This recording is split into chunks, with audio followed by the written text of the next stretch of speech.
Audio Jungle.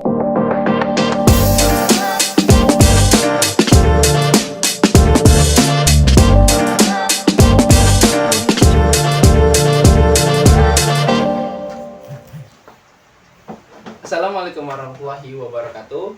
Salam budaya, salam sejahtera untuk kita semua. Perkenalkan, nama saya Ade Rian Saputra dan teman saya Michelle Sitompul. Kami di sini berdua ingin menyelesaikan tugas literasi digital yang diampuh oleh Bapak Nur Basuki. Langkah kami menyelesaikan tugas literasi digital kali ini dengan cara podcast tanya jawab berdasarkan refleksi pribadi tentang teknologi digital dan pengalaman dalam penggunaan teknologi digital dalam kehidupan sehari-hari. Terdiri dari beberapa pertanyaan dalam sebuah podcast kali ini.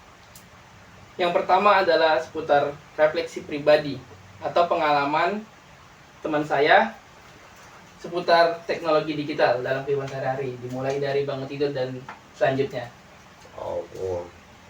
Pengalaman lah ya, pengalaman sehari-hari. Kalau bangun pagi, ya kalau orang yang beriman berdoa dulu ya, berdoa.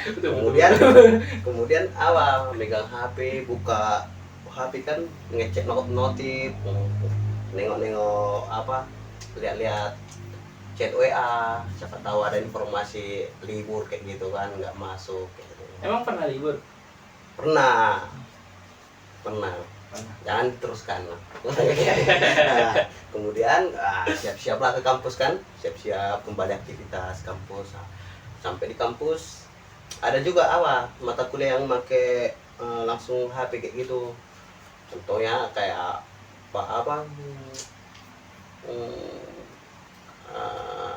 Siapa itu? Pokoknya ada salah satu dosen, salah satu dosen. Mungkin namanya kita lupa ya, siapa? Itu kalau nggak ada proyektor pakai HP presentasinya gitu. Kemudian nanti kan ada juga ke grup WA dikirim tugas kayak gitu, dari HP juga ngerjain. Baru ya kalau istirahat di kampus ya main game lah. Untuk Main game apa? Ya biasalah anak muda, ML, jangan FF. ML apa tuh? ML Mobile Legends. Oh, Mobile Legends. Kan bisa jadi annoying tuh pikiran tuh ML. Oke, betul kan? Betul. Kalau FF nggak ada pintu. Nggak ada pintu. Oke, aja. Biar fresh otak kayak gitu, habis belajar kan.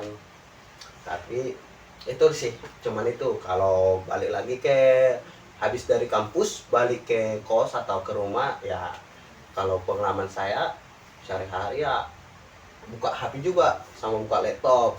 Kalau HP kan bikin lagu lah, denger lagu, baru sekalian ngerjain tugas pakai laptop gitu. Kalau malamnya ya sampai malam lah kayak gitu. Sampai si bilang gitu. Kalau menurut anda pengalaman anda lah? Mungkin sama. Saya juga orang beriman nih.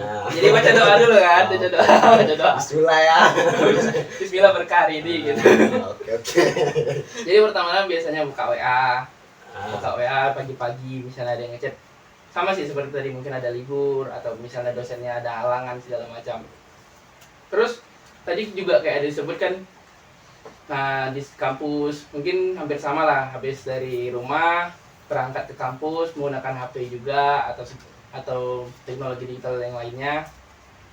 Untuk presentasi juga menggunakan HP kalau nggak ada proyektor lah. Itu kenapa kita menggunakan HP walaupun tanpa proyektor itu untuk jadi kita presentasi kayak pribadi gitu, antara diri yang presentasi sama audiens gitu, kayak jadi kayak lebih kayak bisa dibilang kalau dalam agama dakwah, bisa dibilang seperti dakwah gitu. Oke, nggak apa-apa. Jadi dakwah. Untuk game kurang sih. Kalau game sempat main Mobile Legends, tapi sekarang akun Mobile Legends-nya lebih ke dikasih lah ke teman atau segala macam biar teman mainin gitu. Karena lebih fokus ke kuliah dalam penggunaan laptop, HP dan segala macamnya, seperti browsing di Google dan sebagainya gitu. Itu pengalaman pribadi saya segitu sih sebenarnya. Sampai di rumah juga sama gitu, YouTube dan sebagainya. Kalau kebiasaan pengguna teknologi seperti menghabiskan untuk browsing internet, menggunakan media sosial dan berkomunikasi melalui pesan instan, contoh kemukakan pengalaman gitu, pesan instan, mungkin lebih ke arah pesan cepat kayak DM Instagram dan WhatsApp ya mungkin ya. Pengalaman pribadi dalam penggunaan WhatsApp itu sangat membantu karena untuk komunikasi antara jarak yang jauh. Mungkin kalau zaman dulu, zaman orang tua kita mungkin kayak pakai surat ya. Ya pakai surat kalau sedang jatuh cinta kayak gitu kan. Pakai surat di parfumi nanti kan.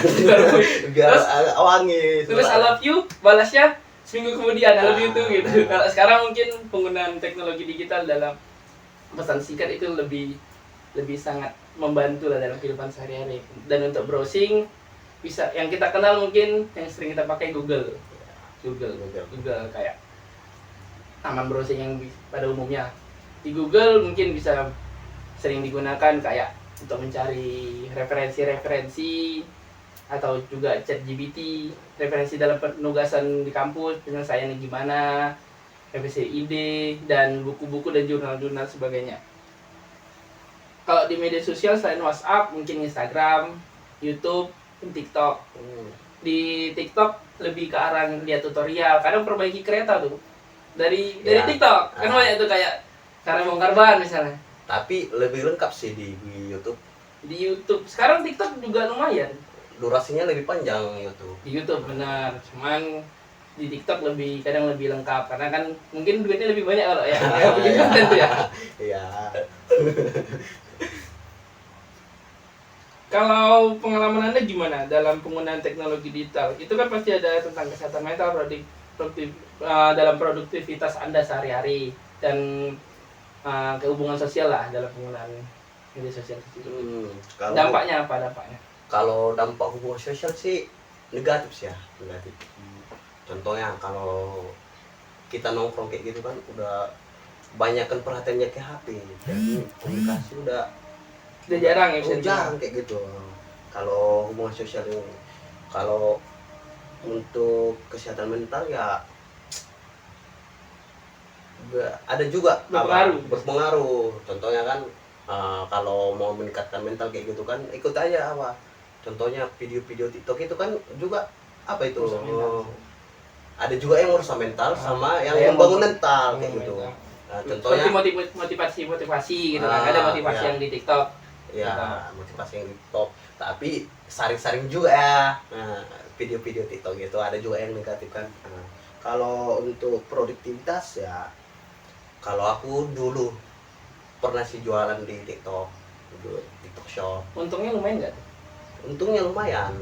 Cuma upload barang ini kan. Bukan kita beli barang itu. Oh, itu cuma upload aja gitu. Upload aja kayak gitu kan. Ada nanti. Tapi harus dari akun kita dibeli orang baru dapat duit kayak gitu. Tapi nggak banyak sih duitnya kemarin. Sempat juga kan ditutup TikTok Shop gitu. Tapi sekarang udah nggak lagi aku nggak jualan lagi karena udah aku uninstall TikTok enggak. Memori pasti memori. Biasa anak muda. Apa tuh isinya? Video atau foto apa itu isinya? Cewek pasti ya? Enggak. Jadi kayak akademik ya. Tugas. Itu sih kalau untuk evaluasi keterampilan pengetahuan digital Anda gimana? Kayak mampu mencari informasi online, evaluasi keaslian informasi, keamanan dan privasi dan kemampuan berkomunikasi dan kolaborasi. Oke. Tentang informasi yang ada di dunia digital itu sangat mudah dan pesat untuk diubah atau disampaikan dengan sangat cepat, singkat dan padat. Misal kemarin dengan kasus, pasti pernah dengar kasus yang kayak negara-negara perang segala macam yang ada boikot produk-produk mereka gitu.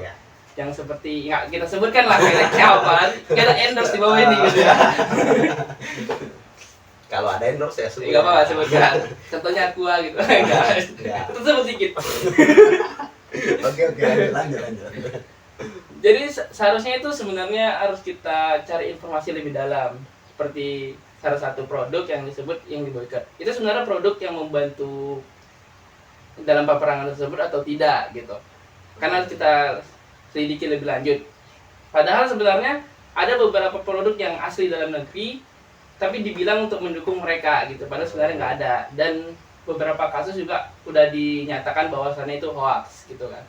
Tapi banyak juga yang tidak paham dengan itu semua gitu. Jadi caranya bagaimana kita melakukan mencari informasi lebih lanjut, ya kita harus mencari banyak referensi gitu. Misalnya salah satu akun memposting postingan tentang hoax gitu, kita nggak tahu kebenarannya, kita harus cari di situs lain lagi, di akun-akun lain atau di platform lain seperti TikTok dan YouTube, apakah itu benar gitu. Kalau nyari referensi sih janganlah di TikTok lagi, kan TikTok ini udah banyak negatifnya Yang gitu. lebih banyak yang diedit lebih mudah. Bisa jadi di YouTube juga bisa. Ya benar sih. Kayak apa aja di TV, Metro TV kayak gitu aja nyari referensi. Kalau enggak apa jurnal-jurnal kayak gitu kan. Jurnal berarti dari Google ya. Dari Iya. Google. Untuk keamanan ya, tadi juga ada ditanya tentang keamanan. Iya. Keamanan di privasi.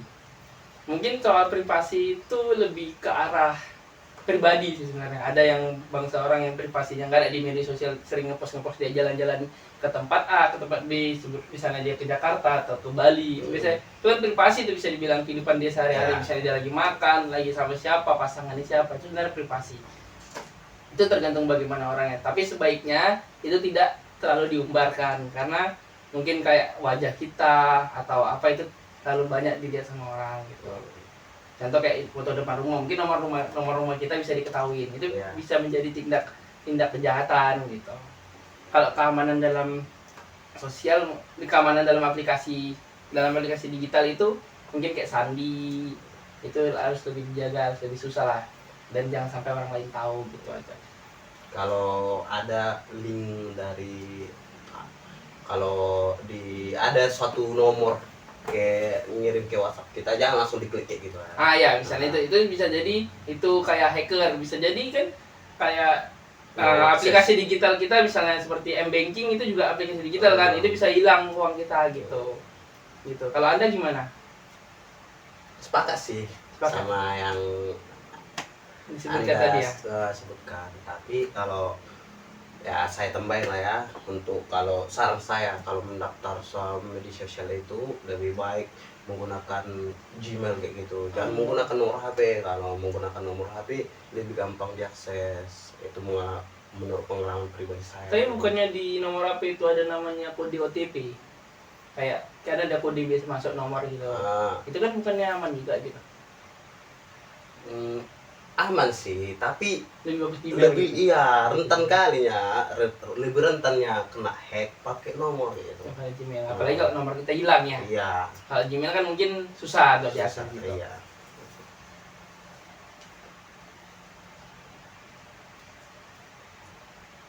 Terus selanjutnya gini, tadi kan disebutkan bagaimana kayak mencari informasi kan, udah ada itu pertanyaannya kan. Dari jawab juga sama kita. Kayak mana sih langkah-langkah konkret Anda gitu, atau perbaikan Anda dalam meminimalisir kayak hoax itu tadi segala macam, dan evaluasi Anda gitu seputar pencarian informasi gitu segala macamnya. Itu bisa disebutkan literasi digital, bagaimana cara kita membaca dunia digital kayak media sosial segala macam. Itu bagaimana sih langkah-langkah konkret Anda untuk memperbaiki tersebut gitu? Langkah-langkah saya ya jangan gampang percaya, itu pertama. Jangan gampang percaya dengan berita-berita yang ada di TikTok, di YouTube. Jangan terlalu percaya. Itu semua, bukan semua sih, sebagian banyak yang hoax kayak gitu. Nah, ya, yang kedua sih lebih mencari referensi lagi, seperti yang anda sebutkan tadi kan. Referensi yang lebih banyak. Ya, jangan, kalau melihat salah satu informasi kayak gitu, jangan langsung bener nih ya. Itu mau kayak mana gue bilang ya, itu salah satu memperdaya pikiran kita nanti gitu. Betul. Jadi ikut-ikut nanti kita kan ngeser-ngeser yang hoax ini ya. Yang dan ketiga sih jangan ngeser-ngeser itu langsung di-share. Kadang kita kan kayak, wih bener nih, share ke teman, share. Itu nggak boleh, harus nyari referensi. Rupanya teman percaya ya. Iya, baru bisa juga di-share ke sana. Jadi malah mending itu yang baik. Kalau yang buruk bisanya kita ke tindak pidana juga kan, Iya. penyebaran hoax gitu kan, segala Nah. macamnya gitu. Makanya jangan langsung share. Ya, itu yang ketiga. Ya itu sih, cuma sih itu sih Oke. kalau menurut saya. Mungkin kalau menurut saya sih lebih peningkatan keterampilan kita dalam informasi atau perbaikan kita kan dalam melakukan itu semua. Seperti kita nih, ini salah satu saya memperbaiki literasi digital saya gitu kayak. Ya. Itu kayak kan kita komunikasi yang baik adalah komunikasi antar manusia gitu Iya. kan. Walaupun media sosial sudah sangat marak gitu ya saat ini. Perbaikan nih seperti yang saya dapat kayak refleksi diri Anda. Oh, berarti saya kurang di sini gitu. Kalau Anda berarti lebihnya di sini. Itu mungkin bisa memperbaiki atau evaluasi rencana-rencana saya untuk lebih baik lagi dalam menentukan langkah-langkah saya gitu dalam dunia literasi digital gitu. Mungkin podcast kita kali ini cukup ya sampai di sini. Ya. Karena Mungkin sudah habis juga pertanyaannya. Sudah habis pertanyaannya. Cuma atau sebuah. ada nanya lagi gini. Kita tambahin kayak gitu. Tentang baik kira-kira apa ya? Ya tentang negatif yang ada di apa. Coba gini aja. Kalau situs ini bagaimana pendapat Anda tentang situs-situs yang tidak baik gitu? Mungkin ada kayak itu judi online baik nggak sih? Kalau namanya judi sih menurut saya itu nggak baik. Kayak lagu judi, nggak bagus. Kenapa saya bilang kayak gitu nggak bagus? Nah, kalau menurut pengalaman saya ini bukan judi online sih, tapi lebih ke judi cara Iya, langsung ya, langsung. offline ya. Tapi semua judi ya sama aja. Sama aja tujuannya menjerumuskan. Iya. Kalau udah sempat apa namanya itu mendarah daging judi ini, maka keluarganya akan hancur juga. Hancur. Kita misalnya TV dijual ya kan. TV dijual untuk judi. Ya gitulah. Udah beli TV nggak bisa. Udah nyari uang susah sekarang. Iya. Udah banyak pengangguran, tapi main judi itu bukan hal yang bagus sih ditiru. Itu sangat di luar nur lah. Ya. Nggak habis pikir ya. Iya, saya pikir lagi itu judi-judi ini. Gini. Ini lagi. Orang yang apa ini judi-judi online ini, kalau menurut saya, mohon maaf yang untuk judi online ya, bodoh. Kenapa? Kan ada adminnya. Admin judi online ini pastilah nggak mau orang itu kalah. Betul. Nah, Dari mana gaji mereka ya kan? mau orang itu habis uangnya enggak kan? Mungkin. Udah, yang main judinya yang dihabiskan. Ya mereka hanya menggoda ya, Pak. Menggoda. Oh, menang nih sekali. Coba. Pasti dikasih kalah. Menang 200 kalah gope. Gitu, makanya jangan terlalu percaya dengan judi online. Jangan percaya dengan judi online kayak gitu. Betul. Betul juga. Tapi sekarang banyak sih kayak platform-platform yang bisa membuka situs-situs yang sudah diblokir. Kayak misalnya di negara kita kan ada namanya apa itu namanya? Menkominfo yang untuk memblokir itu. Tapi banyak juga masih bisa diakses. Bukannya Menkominfo kemarin yang Aduh, apa itu? Aduh, jangan. Layar tit gitu ya. Ya, itulah salah satunya. Makanya judi online ini terbit lagi. Ya. Karena ada kesalahan. Iya. Kayak bahaya ya. Kayaknya udah mulai bahaya nih. Udah kayak tit dan sensor. Mungkin kita tutup aja lah kita kali ini. Baik, terima kasih atas partisipasi Anda dalam podcast kali ini. Mungkin kita tutup kali ini dengan ucap salam ya. Assalamualaikum warahmatullahi wabarakatuh. Sekian tugas podcast kami kali ini. Kami ucapkan terima kasih. Semangat yang menunaikan ibadah puasa. Insya Allah.